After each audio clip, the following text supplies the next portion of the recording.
A Plug2 começou através da Terlevel.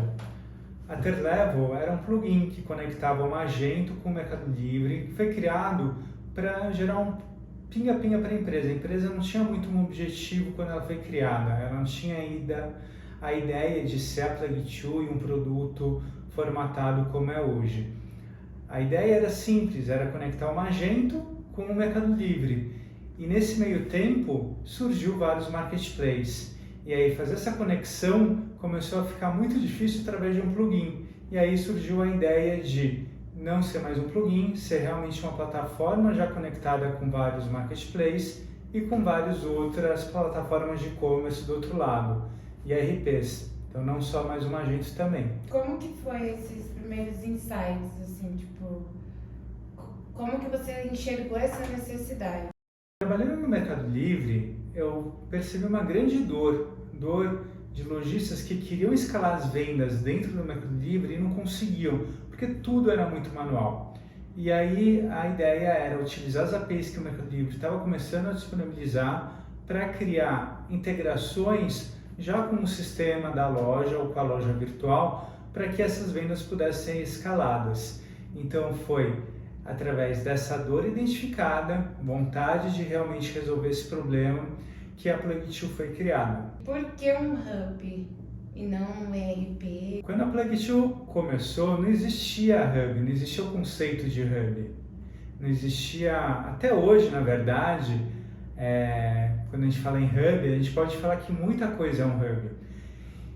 A ideia era realmente construir um RP conectado com o Mercado Livre. E depois com outros marketplaces, mas a ideia inicial era com o Mercado Livre porque era o único marketplace que existia na época. Porém, fazendo uma pesquisa de mercado, eu identifiquei que nenhuma loja ia trocar o próprio RP por um RP que tivesse um diferencial de estar conectada com o Mercado Livre. E aí surgiu a ideia de, ao invés de construir um RP completo, construir só a pecinha que falta, aquela pecinha para conectar os RPs que a loja já tinha com o marketplace.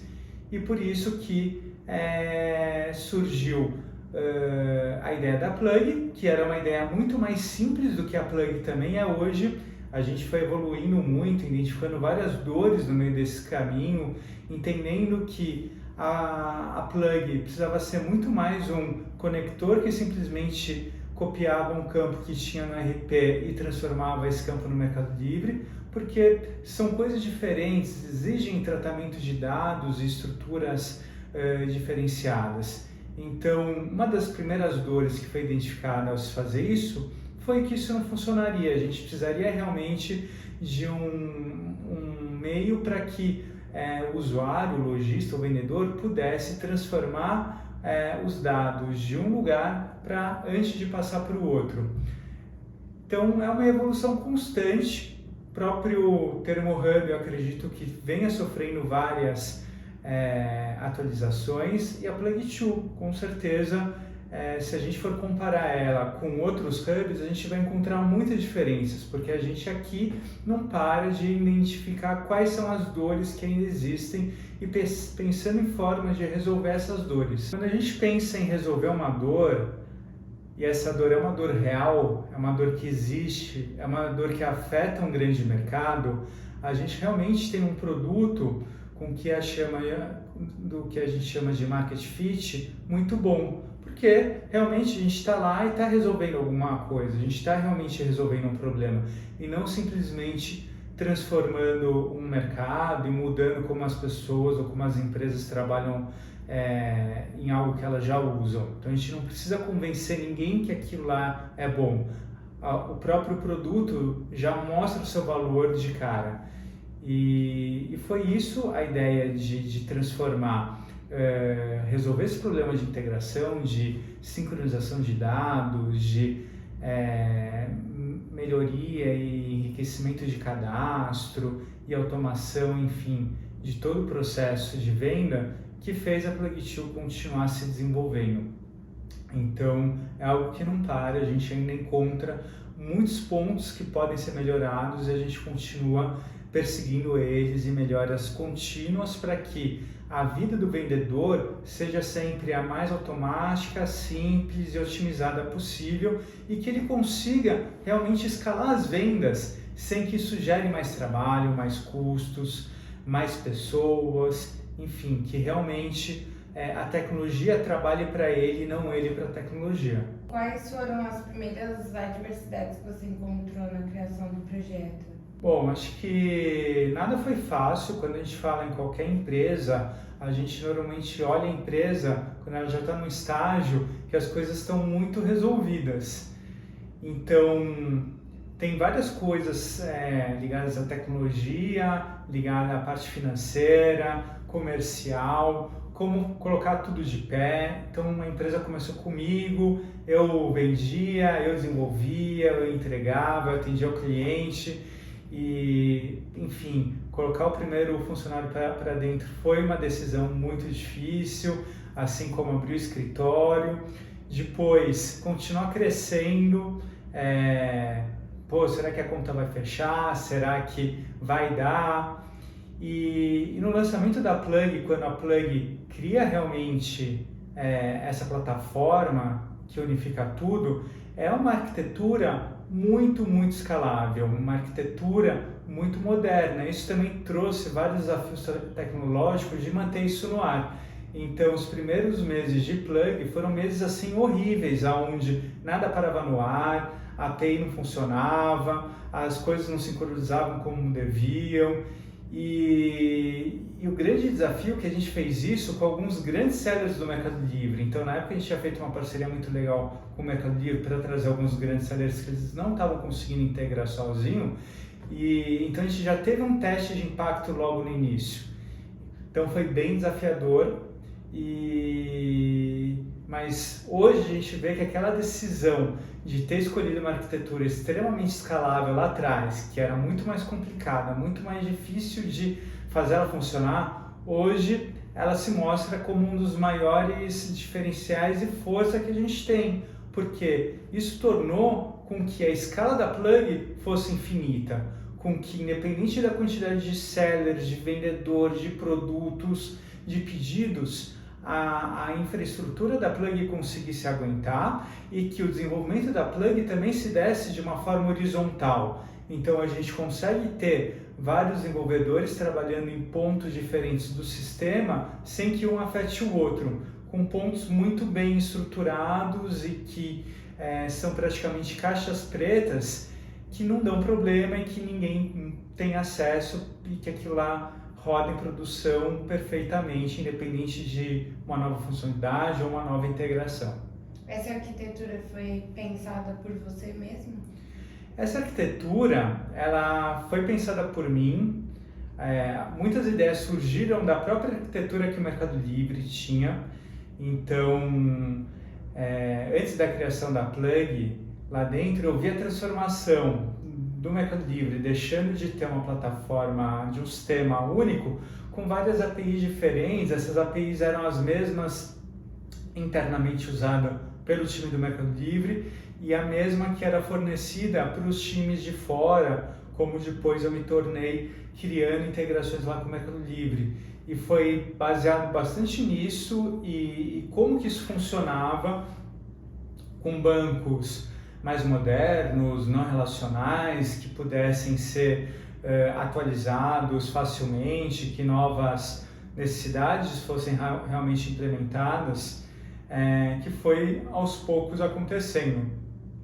Então, várias ideias foram sendo trazidas por outros desenvolvedores, mas a grosso modo, a arquitetura que a gente tem na Plug é muito baseada na do próprio Mercado Livre, com microserviços, com APIs hashes, que são usadas para uso público e privado.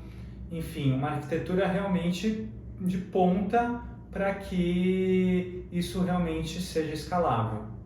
Voltando um pouquinho, só para a gente linkar uma coisa na outra, na minha visão foi muito da Plug to aprender na raça, né? Assim, vocês já começaram com sellers existentes, então, tipo assim, que coragem se jogar num mar aberto assim, né?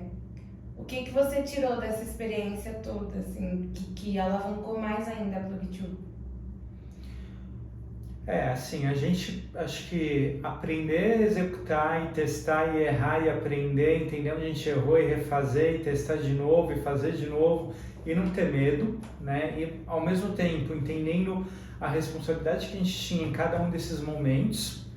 Então, em todo esse processo, né? Fora a questão do dinheiro, de como estruturar e tal, tinha a questão da responsabilidade também, como fazer isso sem causar prejuízo a ninguém, sem que isso realmente pudesse causar um impacto negativo para outra empresa. Então, e assim, é uma responsabilidade, continua gigante, a gente, enfim, hoje está muito mais bem estruturado para lidar, mas é uma responsabilidade que sempre existiu, e aí a gente sempre entendeu que não dá para ter medo, que a gente precisava realmente executar, fazer aquilo da melhor forma possível, não poupar esforços para construir a melhor solução e pensar realmente no que podia ser melhor a longo prazo, e entendendo que, olha, a gente vai ter que errar nesse processo e vamos aprender, e descobrimos nisso que pouca gente sabia também fazer o certo, se é que tem gente que realmente sabia fazer o certo. Então, como profissional, eu aprendi muito disso. Às vezes a gente valoriza muito os outros, as outras empresas, e não consegue valorizar nós mesmos. Quando eu fui trabalhar no Mercado Livre como desenvolvedor, eu achei que eu fosse ser demitido no primeiro mês, no segundo mês, porque eu fui formado em administração, não em desenvolvimento. E no segundo mês eu estava ganhando honra ao mérito lá no Mercado Livre por destaque do time de desenvolvimento. Então, assim, eu nunca imaginaria que isso aconteceria, porque eu não me colocava naquela posição. É a famosa síndrome do impostor, onde você acha que sempre os outros são melhores e que o que a gente sabe não é bom o suficiente.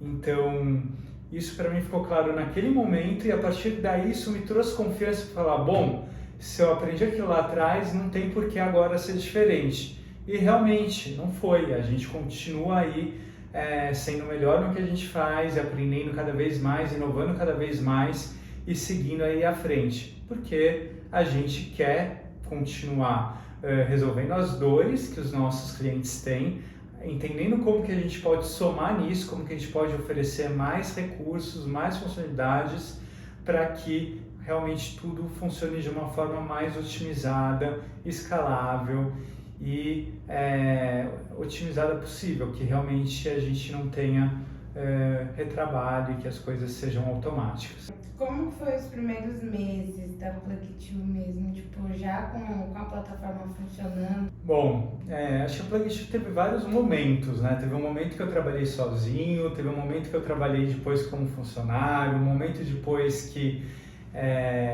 a gente recebeu investimento, primeiro investimento, e que fez muita diferença para a gente conseguir criar realmente a Plug. E cada um desses momentos foi sempre, ao mesmo tempo prazeroso, também dolorido. Nenhum desses momentos foram fáceis. Quando eu comecei sozinho, nossa, era realmente... as contas eram menores, mas elas existiam.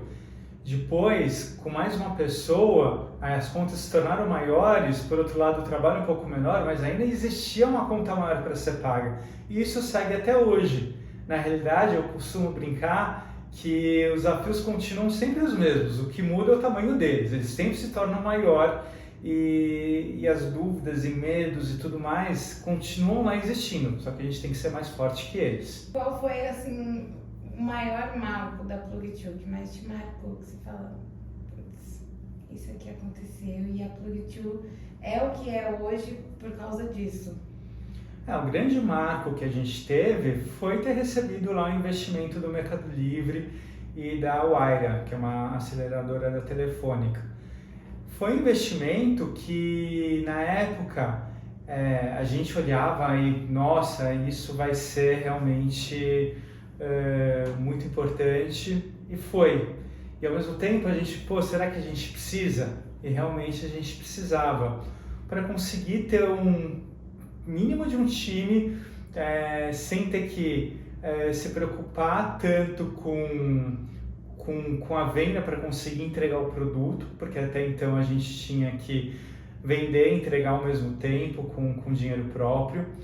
E com o investimento, na verdade, o problema não desapareceu, ele só mudou, porque ele também era um dinheiro finito, um dinheiro que tinha começo, meio e fim, e a gente, depois de receber esse dinheiro, entrou pela primeira vez numa conta negativa, onde a gente tinha que reverter essa conta. Com certeza foi o grande marco, assim, sem sombra de dúvida, foi um momento antes, que era basicamente a third level, até esse momento que surgiu a Plug2, e aí foi uma coisa muito orgânica e pautada nisso, de aprender, errar, refazer e fazer de novo, e superar, né, todos os obstáculos e decepções do dia a dia próprias com outros, com clientes, com parceiros, para realmente fazer acontecer. E o que motiva a Plug2? O que motiva a Plug ser o que é e continuar crescendo e ser mais é olhar o que a Plug é hoje, comparado com o que a Plug era, o quanto de vitória a gente já teve, quantos Golias já ficaram para trás, até olhando, né, os concorrentes que a gente surgiu, que existiam quando a gente surgiu, não estão mais aí, eles mudaram. Isso mostra o quão já maduro a gente é, porém o quão pequeno a gente ainda é perto do que a gente pode estar. Nossa missão é ser global, é realmente resolver a grande dor de toda a indústria, de todo o varejo, de unificar todos os sistemas, todo mundo, para que isso gere cada vez mais oportunidades de negócios, para que as vendas sejam cada vez mais otimizadas, para que a tecnologia ou a falta dela não trave uma negociação comercial que poderia dar muitos frutos para uma empresa varejista, distribuidora ou uma indústria. E esse objetivo eu vejo que a gente está cada vez mais perto de alcançar. Então, o futuro realmente é o grande motivante, e fazer com que, inovar nesse futuro, né, e fazer com que esse futuro seja cada vez mais próximo, é o nosso grande objetivo. Bem bacana. Pensando do tamanho da Plug que está hoje, né? Óbvio que o seu relacionamento com os empreendedores que estavam na plataforma antes era um e agora deve ser outro, com certeza. Pelo tanto de trabalho que deve ter dobrado para você. Mas eu queria entender um pouco da sua preocupação hoje com o empreendedor que usa a sua plataforma. Se você ainda tem contato com ele, se você ainda escuta as dores dele, como que é esse contato entre vocês? Realmente ele mudou um pouco, né? Lá no começo eu vendia, eu entregava, eu ouvia, mas a Plug foi sempre desenvolvida em cima das dores que os nossos clientes trouxeram. E, né, de propostas que a gente também entende que faz muito sentido para esses nossos clientes. Então, aí entra um pouco do inovar, né? De pensar o que ainda não foi pensado, mas que a gente sabe que é possível. E, enfim, nesse processo, eu ainda tenho contato esporadicamente, então eu faço questão, às vezes, de entrar em contato com algum que está com algum problema, que está com alguma queixa, ou algum que está entrando e, enfim, que tá se tornando nosso cliente, para entender realmente o que ele está buscando, o que ele está querendo, qual as dores que ele está trazendo, e entender, né, se esse caminho que a gente está seguindo, que a gente entende de dor, continua ainda alinhado com o que ele tem. Em evento também é uma grande oportunidade disso acontecer. A gente está um pouco agora, né, voltando agora para os eventos, mas passou um tempo afastado. Em eventos sempre foi uma oportunidade muito boa de eu conversar com muitos, cara a cara, entender, trocar ideia e me colocar aí à disposição. E é legal porque quando a gente está num evento, ninguém sabe muito bem quem que você é lá dentro, o que você está fazendo, então poderia ser simplesmente um vendedor ou poderia, enfim, ser qualquer um, e eu acho que isso é super importante, de a gente conversar sem também as pessoas saberem necessariamente qual é o cargo que a gente exerce, e isso, enfim, faz com que várias barreiras sejam quebradas. Qual foi ou é a sua maior lição como gestor? Olha, que pessoas são diferentes, né? O que motiva uma não necessariamente o que motiva a outra. A gente tem que sempre saber ouvir muito, entender o que os nossos colaboradores estão dizendo, estão querendo, saber escutar, saber explicar o porquê sim ou porquê não de alguma decisão. Então, nem que seja muito legal, mas ainda não é o momento, ou queremos fazer, mas ainda não conseguimos, etc. E entender que a gente tem gente muito boa em volta. Então, a cultura é muito importante. A cultura que a gente cria e gera é realmente muito importante. E aí, ter as pessoas certas significa ter aquelas pessoas alinhadas com esses valores e essa cultura.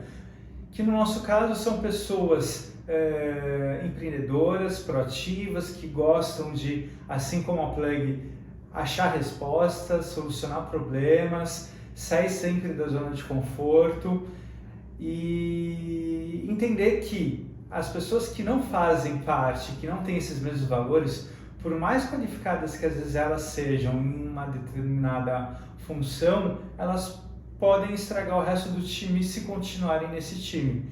Então, é uma coisa que eu costumo sempre dizer, a gente é um time, esse time tem que se jogar junto, esse time tem que estar sempre super alinhado, esse time tem que jogar realmente um ajudando o outro e trabalhando como um time e não de forma separada. Qual foi a última ferramenta ou tecnologia que a Plug2 implementou? Olha, a gente não para, né? Então acho que toda semana tem uma novidade. A última que eu lembro agora foi algo bem simples de melhorar como pedidos são inseridos, evitando erros de integração neles. E marketplace, novas integrações surgem constantemente. A gente tem um roadmap gigante sendo desenhado, construído, coisas para inovar o nosso próprio mercado, reinventar a nossa própria empresa, pensar em como que seria uma Plug2 que viesse derrotar a Plug2 e criar essa empresa. Então, são muitas coisas sendo feitas ao mesmo tempo, desde as coisas mais do dia a dia, como uma nova integração, um novo recurso interno, até realmente repensar fluxos, repensar tecnologias, para que a Plug2 seja realmente uma empresa que inove, que se reinvente, que se mantenha sempre acima de qualquer concorrente e, mais importante de tudo, trazendo sempre muito valor para os nossos clientes. Boa. E só para a gente finalizar, quais são os próximos passos da Plug2? Para onde você quer que a Plug2 vá? Bom, a gente está muito empenhado em fazer o Omnichannel funcionar. Quando a gente olha para o Omnichannel, que é uma coisa que todo mundo fala, né, e abre a boca para falar, a gente vê realmente poucas empresas no varejo, no comércio eletrônico, enfim, realmente atuando como Omnichannel, né, fazendo com que o Omnichannel seja Omnichannel, né, a gente vê muito mais multicanais, que é uma loja vendendo em vários lugares ao mesmo tempo, do que esses canais se conversando entre si. Então, a gente continua muito focado em fazer realmente isso acontecer, do Omnichannel ser uma coisa extremamente simples para qualquer empresa, independente de qual RP, qual plataforma ela utilize, e que isso coloque todo mundo, né, e todos os players que façam parte do mercado dessa empresa no circuito. Então, destruir realmente barreiras entre indústria, distribuidores, varejo, franquias, etc., para que todo mundo ganhe com Omnichannel e que todo mundo ganhe com e-commerce e que realmente no final de tudo, quem vai ser o grande favorecido é o consumidor final, que vai ter uma experiência unificada realmente de compra.